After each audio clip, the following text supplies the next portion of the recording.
সকালে ফজরের নামাজের পরে ঘুমানো যাবে কিনা। ফজরের পরের ঘুমের যদি ফতোয়া দেই তাহলে বেশিরভাগ লোকই তো এখানে আসামির কাঠগড়ায় দাঁড়ায় যাবে। ফজরের পরে বেশিরভাগ মানুষের ঘুমের অভ্যাস না। মাহফিলের মৌসুমে আমি পারি না, কিন্তু মাহফিলের মৌসুম বাদে বাকি সময় আমার বাসায় আমি আমার পরিবারের সদস্যদেরকে চেষ্টা করি রাত 10টার ভেতরে বিছানায় চলে যাওয়ার। এটা আজকাল সোনার হরিণ হয়ে গেছে। আমরা রাতে 12টার আগে গ্রামের মানুষও শোয় না আজকাল। যদি বিছানায় যাইও আমরা 11টায়, 1 ঘন্টা আমরা মোবাইলে মুনাজাত করি। মোবাইলের মুনাজাত বুঝেননি আপনারা? এই 2 হাতে বসে ফেসবুক ইউটিউব টিপতেছেন, দেখতেছেন, মনে হয় যে আপনি মুনাজাত করতেছেন শুয়ে শুয়ে। এই মুনাজাত করতে করতে মোবাইল ঘুমের চোটে মুখের উপরে পড়ার আগ পর্যন্ত রাখে না অনেকে, ঠিক না ঠিক? এরপরে মোবাইলে কি দেখছে কি না দেখছে এসব জল্পনা করতে করতে আর ঘুম আসে না। 12টা 1টা 2টা বেজে যায়। এরপরে ফজরের সময় শয়তান হাত পা টিপে ঘুম পাড়ায় দেয়। ফজরের পরে তার না ঘুমায় উপায় নেই, কারণ রাত্রে ঘুমাইছি 3 ঘন্টা 4 ঘন্টা মাত্র। মনে রাখবেন, ইসলাম যে লাইফস্টাইল দিয়েছে এই লাইফস্টাইলের মধ্যেই আমাদের কল্যাণ আছে। করোনা যখন, প্যান্ডামিক যখন চরম পর্যায়ে, তখন একটা তথ্য আমাদের মাঝে প্রচুর পরিমাণে শেয়ার হয়েছে যে শরীরে রোগ প্রতিরোধ ক্ষমতা বৃদ্ধি করা ছাড়া করোনার থাবা থেকে বাঁচা কঠিন।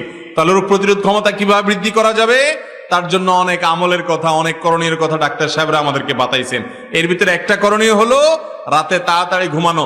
রাত 10টা থেকে 2টার যে ঘুম, এই ঘুমটা আমাদের বডিতে ইমিউন এবং রোগ প্রতিরোধ ক্ষমতাকে শক্তিশালী করে।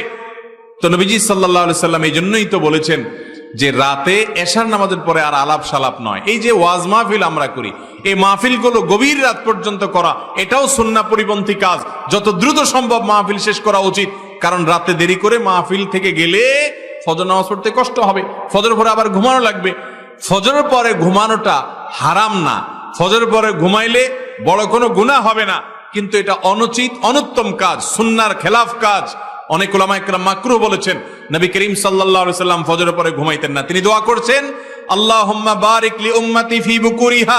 নবীজির দোয়া কাদের জন্য? যারা সকালবেলা কাজ করে, সকালবেলা যারা জেগে থাকে। তিনি দোয়া করেছেন, আল্লাহ আমার উম্মতের জন্য সকালবেলার সময়টাতে আপনি বরকত দিবেন। এই জন্য যে ছাত্র সকালে পড়ে, যে ব্যবসায়ী সকালে ব্যবসা করে, যে কর্মজীবী সকালে কাজ করে, তার জীবনে বরকত নেমে আসে। দুপুরে ঘুমের কথা নবীজি সাল্লাল্লাহু আলাইহি সাল্লাম বলেছেন।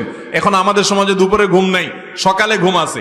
যখন ঘুমানো যাবে না তখন আমরা ঘুমাই, যখন ঘুমাইতে বলে তখন আমরা জেগে থাকি। অর্থাৎ কোরআন হাদিস যা বলে হুবহু তার উল্টা করি। এই জন্য আমাদের দুনিয়ার জীবনে উন্নতি নাই। ভাইরা আমার, রাতে তাড়াতাড়ি ঘুমের অভ্যাস করতে হবে। আমি প্রায় সময় বলি এই আমলটা বড় কঠিন হয়ে গেছে, আমাদের সবার জন্য এটা তিতা করলা টাইপ আমল হয়ে গেছে। আমরা অন্য অনেক আমল করতে রাজি আছি, রাতে তাড়াতাড়ি শুইতে চেষ্টা করবো তো ইনশাআল্লাহ।